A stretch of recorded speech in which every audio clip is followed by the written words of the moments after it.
पावणे श्री किरतकर सर तसेच vice principal ma'am Mona ma'am यांचे सर्वांचे स्वागत आहे। तर आज आपण आपल्या आदर्श स्कूलमध्ये छत्रपती शिवाजी महाराजांची जयंती साजरी करत आहोत। माझे मूळ मुद्दे आज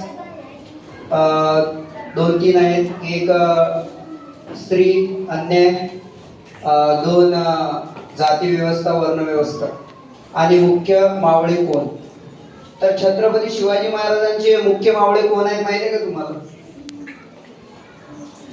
जसे आपल्या म्हैसूरमध्ये आता खूप मोठे शिवस्मारक टाकले, सर्व मावळे मिळून एक लोकवर्गणीतून भव्य दिव्य शिवस्मारक स्थापित केलेले आहे। तर कोणी केलेली आहे? मावळ्यांनी। त्याचप्रमाणे मग छत्रपती शिवाजी महाराजांचे मूळ आणि मुख्य आणि प्रामाणिक मावळे तुम्ही कोणाला म्हणाल? कोणाला म्हणाल?